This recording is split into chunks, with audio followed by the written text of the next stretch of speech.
Escuche este dato. Porcentaje de personas que trabaja al menos ocasionalmente desde su hogar. Suecia, 41%, Holanda, 40%, Reino Unido, 31%, Francia, 28%, la media de la Unión Europea es 21%, Alemania, 19%, España, 14,5%. Aunque aumentó 6 puntos porcentuales respecto a 2019, por el efecto de la pandemia, el teletrabajo en España sigue estando muy lejos de otros países de nuestro entorno. Pero en lugar de aprovechar el impulso, el gobierno puso en marcha una regulación muy restrictiva que lo desalienta. Empezamos. Estás escuchando Economía Hoy con Diego Barceló.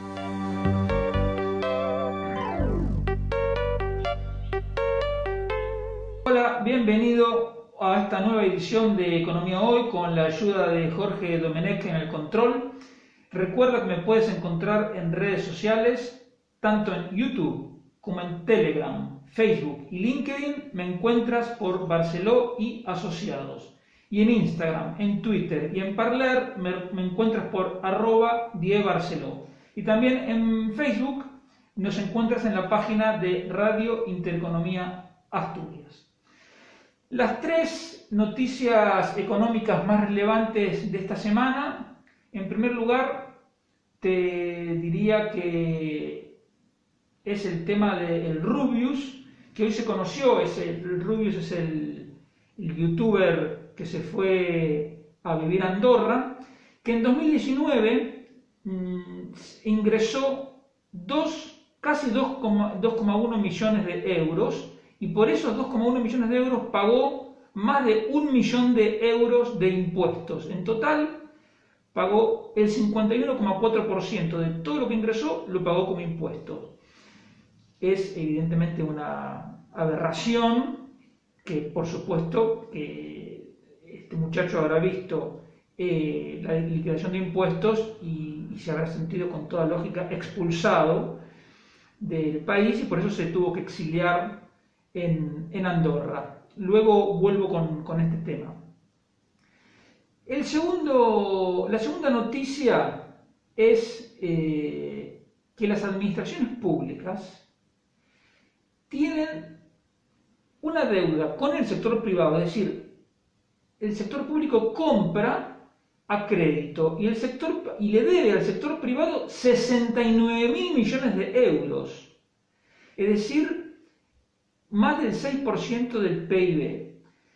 ¿Te acuerdas cuando asumió Rajoy después de Zapatero y se encontró, no recuerdo exactamente, creo que eran más de 40.000 millones de euros, que después fueron 70.000 de facturas sin pagar que había dejado en los cajones Zapatero? Bueno, ya Sánchez e Iglesias están otra vez volviendo a las andadas. A pesar de que se hizo un sistema de pago a proveedores para que las facturas del sector público los pagara de manera más rápida, ya, como digo, hay datos de que están volviendo a las andadas, y en un momento en que las empresas están con la lengua afuera, que están financieramente extremadamente debilitadas, el sector público lo mínimo que podría hacer es pagar todo el contado, digamos, o en una semana pagar todo, que es la mejor ayuda que se le puede dar a las empresas, cobrar en tiempo y forma lo que han vendido. Y esto viene a cuento de que un informe del Banco de España dice que más del 20% de las pymes son vulnerables. ¿Qué significa que son vulnerables?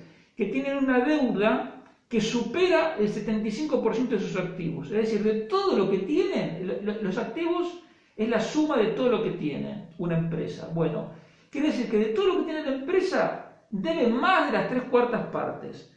Por lo tanto, son empresas que están en una situación complicada, y por eso el Banco de España alerta que hay más de un 20%, o sea, más de 1 de cada 5 pymes están en situación de vulnerabilidad. Y te recuerdo que a lo largo de todo el 2020, un 7% de empresas desapareció. lo que te dice este dato del Banco de España es que lamentablemente esa sangría de empresas está lejos de haber terminado. En la hostelería es más de un 40% el número de empresas vulnerables y en los concesionarios de coche más de un 30%. Como sabes, cuando hablamos de empresas no estamos hablando de un tema que ocupa y preocupa únicamente a autónomos y empresarios. Estamos hablando de algo que es vital para el conjunto de la sociedad, porque si no hay empresas ya me contarás dónde va a trabajar la gente, a no ser que el plan sea que transformarnos en un país de funcionarios, cosa que es insostenible, porque si somos todos funcionarios no hay quien pague impuestos para financiar esos salarios. Entonces, segunda noticia, el sector público le debe al sector privado redondeando 70.000 millones de euros. Y la tercera noticia, no por repetida, deja de ser tenebrosa, que es el nuevo incremento, el incesante incremento de la deuda pública, que ya supera 1,3 billones. Es decir, hay un 1 y después de ese punto del 1 vienen un 3 y luego 11 ceros. Un 1, un 3 y 11 ceros. Escríbelo si tienes lápiz y papel, porque es la única forma de entenderlo. Tú lo miras y es una cifra escalofriante. Entonces, claro, Sánchez y los socialistas de todos los partidos dirían, bueno, ¿qué quieres? Si con la pandemia hay que hacer el gasto público imprescindible, no podemos dejar de hacerlo. Ok, eso es verdad. Pero ¿qué pasa? Si tú miras otro informe que publicó el Banco de España, que tienes en la web del Banco de España, yo lo puse hoy en Twitter, hay un gráfico que te muestra que ya desde mediados del 19, es decir, 6-7 meses antes de la pandemia, Pedro Sánchez, con la colaboración inestimable de sus ministras Nadia Calviño y María Jesús Montero, ya había conseguido, insisto, 6 o 7 meses antes de la pandemia, que el gasto público del conjunto de administraciones públicas creciera más deprisa que los ingresos. Imagínate una familia o una empresa en la cual los gastos crecen más rápido que los ingresos. Es evidente que es una receta explosiva e insostenible, que llevaría a cualquier empresa a la quiebra y a cualquier familia a la ruina. En el caso del gobierno, ¿qué pasa? Que los políticos tienen el privilegio de subirte los impuestos y además, no conforme con eso, de endeudar a las futuras generaciones con deuda pública. Entonces, Pedro Sánchez está haciendo uso extensivo de ese privilegio de subir impuestos y de endeudar a las futuras generaciones. Pero te repito, la pandemia complicó algo que ya venía de antes. El ADN de Sánchez y de los socialistas de todos los partidos es la ruina financiera, la ruina económica. Siempre que gobiernan, arruinan la economía. ¿Y por qué? Porque gastan más de lo que ingresan. Y cuando gastas más de lo que ingresas, generas tensiones de demanda, como en la época de Zapatero, en la que España tenía más inflación que el resto de Europa por esa presión permanente del gasto público, endeudas al país, las finanzas quedan debilitadas por la mayor carga de intereses, te suben los impuestos, etc. Lo que empezó, porque claro, el problema es que, claro, Pedro Sánchez te diría, y Nadia Calviño, y María Jesús Montero te dirían, bueno, nosotros no podíamos saber que iba a haber pandemia. Claro, nadie lo podía saber. Pero justamente un gobierno tiene que estar previendo lo que puede pasar, porque si no es una pandemia puede pasar cualquier otra cosa. Quiero decir, ya en el año 1640, el cardenal Richelieu escribió lo siguiente, dice, los problemas son de dos tipos. Cuando se prevén, son simples. y cuando no se prevén son insolubles. Bueno, ¿esto qué quiere decir? Aplicado al buen gobierno, que un gobierno tiene que estar siempre pensando que pueden venir mal dadas, porque de hecho en la realidad siempre pasa algo. Bueno, pero Sánchez, Calviño y Montero actuaron de entrada como si todo fuese a ir siempre bien. Y claro, cuando tú coges una planilla Excel y proyectas que todo va a ir bien, y claro, el Excel lo aguanta todo. Pero resulta que en la vida no pasa siempre eso, no va siempre todo bien. La cuestión es que esta gente, te repito, desde julio y agosto del 2019 hicieron que el gasto público empezara a crecer más deprisa que los ingresos. Es decir, empezaron a tener una conducta financieramente insostenible e irresponsable. Luego vino la pandemia y empeoró todo. A los socialistas siempre les pasa lo mismo. Ellos gestionan las cuentas públicas con gran irresponsabilidad, con gran temeridad, y luego siempre pasa algo con el cual ellos tienen una excusa. Entonces, con Zapatero fue la crisis internacional. Claro, uno dice, ¿de verdad? ¿Hubo crisis internacional? Sí, pero si tú comparas lo que pasó en España con todos los demás países, ves que la crisis en España duró más de 5 años y en todos los demás países duró 1. ¿Y cuál es la diferencia? La gestión de Zapatero, que fue lamentable. Y ahora con Sánchez es exactamente lo mismo. La pandemia le toca a todos los países. ¿Pero por qué España tiene la mayor crisis económica de todos los países de Europa? ¿Y por qué tiene la peor gestión económica? Así de simple. ¿Por qué Alemania puede dar ayudas que España no puede dar? Porque Alemania durante 6 años estuvo teniendo superávit fiscal. Y España hizo lo contrario. Pero insisto, si durante la gestión de Rajoy y Montoro, que básicamente consistió en arreglar el desastre que había dejado Zapatero, la cosa tendía gradualmente a arreglarse porque los ingresos públicos estaban subiendo más deprisa que los gastos, es decir, es una situación que tendía a corregirse. Sánchez, de entrada, con la ayuda inestimable de Calviño y de Montero, hizo lo contrario, otra vez a gastar lo que no tenía. Y entonces llegó la pandemia, y entonces echan la culpa a la pandemia. La situación actual, ¿cuál es? Que los gastos están creciendo a un ritmo del 9% anual, al mismo tiempo que los ingresos están cayendo a un ritmo del 5% anual. Imagínate, vos sos una persona que gana 1.000 euros y ganas 1.000, gastas 1.000. Bueno, en realidad ya estabas gastando más de lo que ingresabas, pero para simplificar. Y ahora tú gastas 1.090, pero te bajaron el salario en vez de 1.000 a 950. Bueno, esa es la situación de España hoy. Y eso implica que la deuda pública va creciendo permanentemente. ¿Qué significa que va la deuda creciendo permanentemente? Es como ir caminando y tú tienes una mochila con piedras, y permanentemente hay un tipo que le va poniendo piedras y piedras y piedras. Bueno, por ahora te la aguantas, ya estás sintiendo el peso. Bueno, llega un momento que esa mochila te va a tirar al suelo y no vas a poder moverte. Pero no nos vamos a poder hacer los sorprendidos.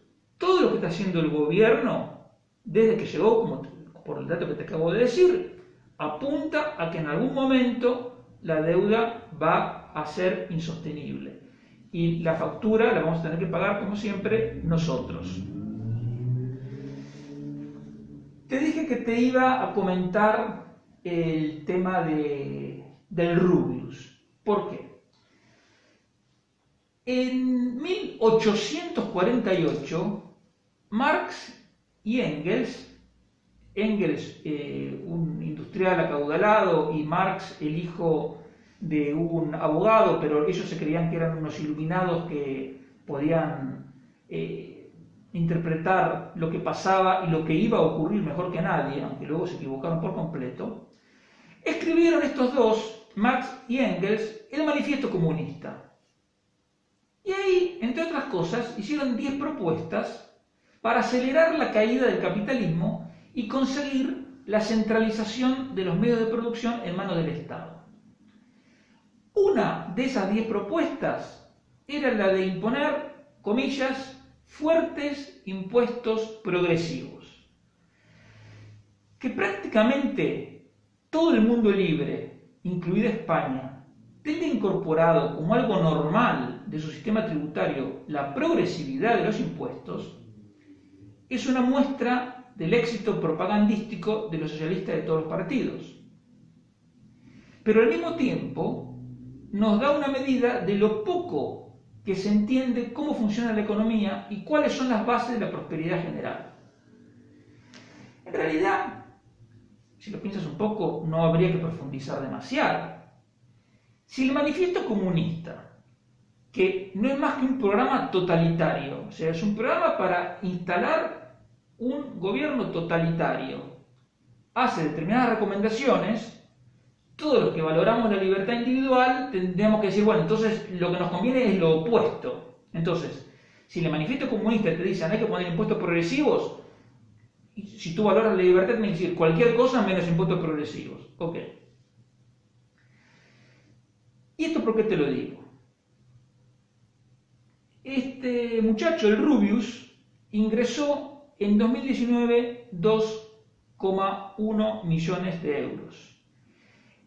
Y por esos ingresos, por impuestos de sociedades, porque, digamos, él lo factura en cabeza de una sociedad limitada que le paga a él como salario el 75%. Pero en definitiva, entre IRPF que paga él, impuestos de sociedades que paga la sociedad limitada, tuvo que pagar más de 1 millón de euros, solo por esos dos impuestos. Después tuvo que pagar su IBI, su IVA, lo que sea, su viñeta en caso que tenga coche, etc.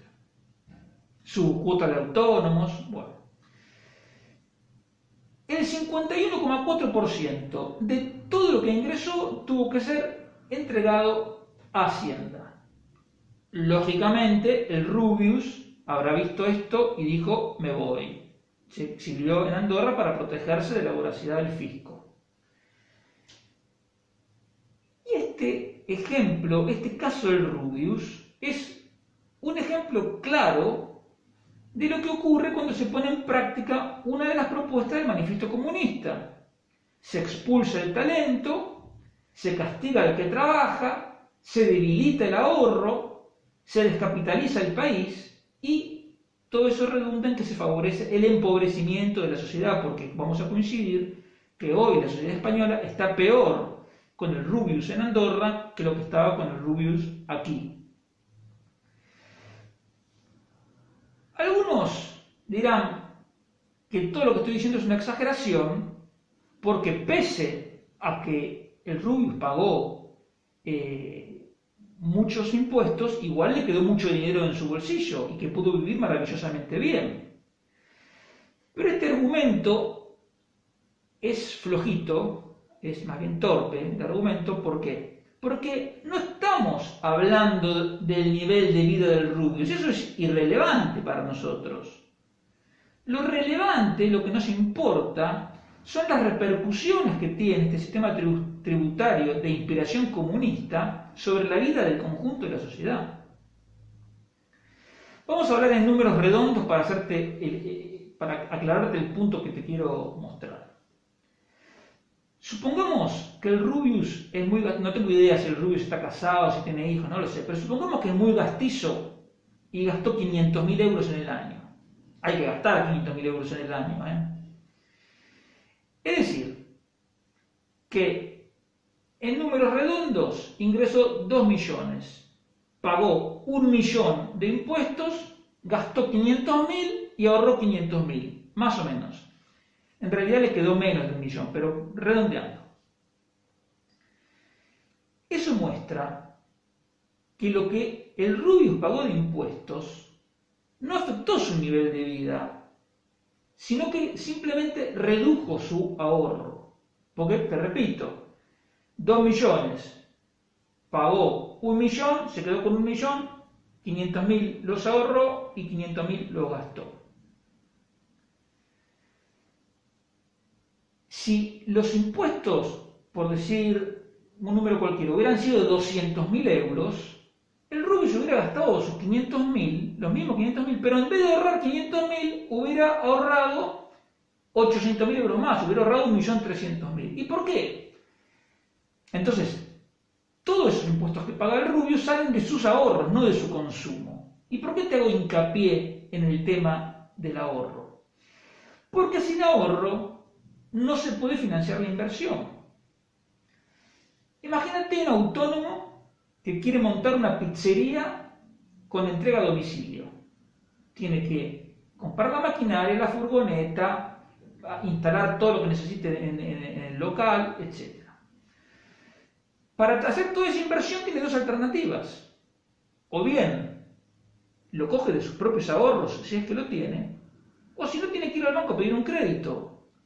E ir al banco a pedir un crédito significa recurrir a los ahorros de terceros. Es decir, para hacer una inversión tú necesitas ahorro, sea tuyo o de otros que te lo dejen y luego se lo devuelves. Entonces, en el ejemplo este que te estoy diciendo, con el del Rubius, la voracidad fiscal redujo el ahorro en 1.000.000 de euros y por lo tanto el Rubius tiene 1.000.000 menos en sus cuentas bancarias y por lo tanto hay 1.000.000 de euros menos para darle crédito a autónomos o a familias o quien sea. Entonces, el atraco perpetrado contra el Rubius privó a varios autónomos de tener crédito, que no pudieron invertir y por lo tanto no pudieron crear puestos de trabajo. Si tenemos en cuenta que en España hay unas 12.000 personas que declaran rentas del trabajo de más de 600.000 euros anuales, nos podemos dar cuenta del daño que está provocando continuamente esta política tributaria autodestructiva. Es como que hay 12.000 Rubius, estos son 12.000, realmente no sé, son héroes, porque el Rubius, la primera, segunda vez que le pasó, se marchó a Andorra. Y estas 12.000 personas aguantan, vaya a saber por qué. Pero el caso es que aguantan. Pero, a pesar de que aguanten, insisto, su ahorro es mucho menor del que podría ser por culpa de los altísimos impuestos. Por lo tanto, el dinero disponible para créditos es mucho menor del que podría haber. Y vale la pena repetir que los que sufren el daño de esta política son los parados y son las personas que ganan poco porque tienen menos oportunidades laborales de las que podría haber con los recursos que ya tenemos disponibles. Es decir, si los impuestos fuesen más bajos, habría más ahorro, habría más crédito y más autónomos podrían poner pizzerías, peluquerías o lo que quisieran y contratarían gente. Entonces, si se entendió lo que acabo de decir, se hace evidente que no se puede defender este robo legalizado, que es que alguien tenga que darle más de la mitad de sus ingresos al fisco, eso es un robo legalizado, es algo, como te digo, que no se puede defender por cuestiones de justicia social.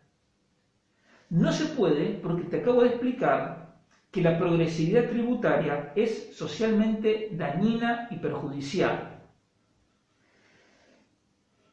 Entonces, ¿cómo es que se puede justificar este atraco que le hace a la gente de mayores ingresos? Yo creo que hay una única razón, que no tiene nada que ver ni con lo social, ni mucho menos con la justicia. Tiene que ver, lamentablemente, con la envidia y el resentimiento.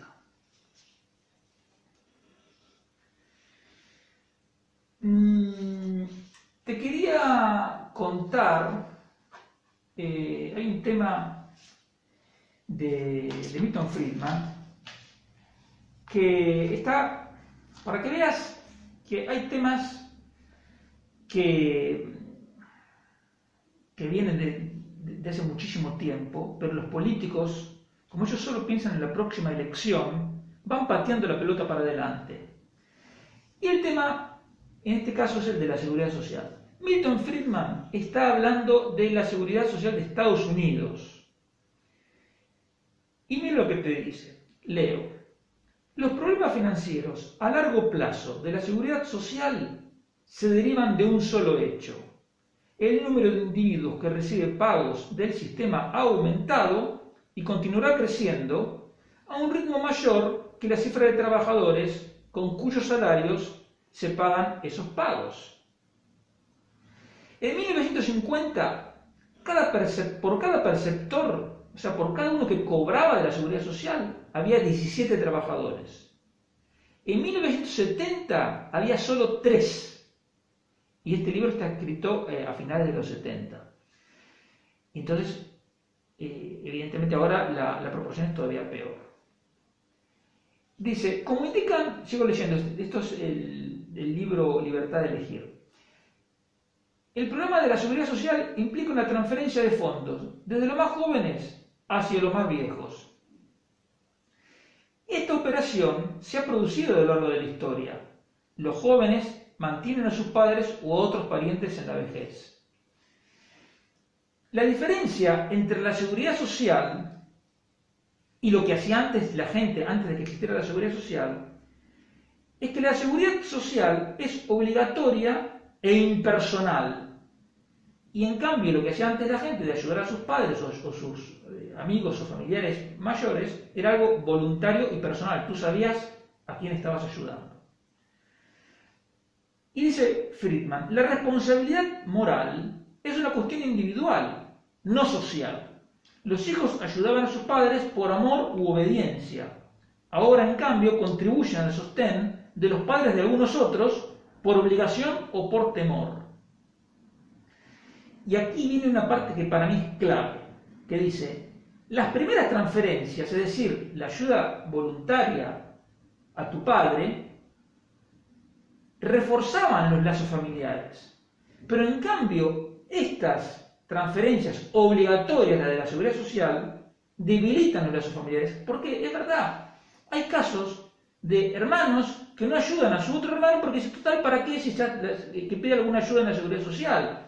Hay gente que podría ayudar a otros, pero no lo hace porque es como que toda la caridad y la ayuda está delegada en la seguridad social. Y eso, como bien dice Friedman, debilita los lazos familiares. Dice, bueno, y además Friedman aclara un tema adicional de la seguridad social, que es que los jóvenes de las familias pobres suelen empezar a trabajar antes y por lo tanto empezar a pagar y a cotizar antes que la gente de la familia más rica. Pero incluso dice que si se comparan las esperanzas de vida, en los más pobres es menor, por lo tanto pagan más y reciben menos. Dice, el resultado neto es que los pobres tienden a pagar impuestos durante más años y a percibir los beneficios durante menos tiempo que los ricos. Todo en nombre de la ayuda a los pobres.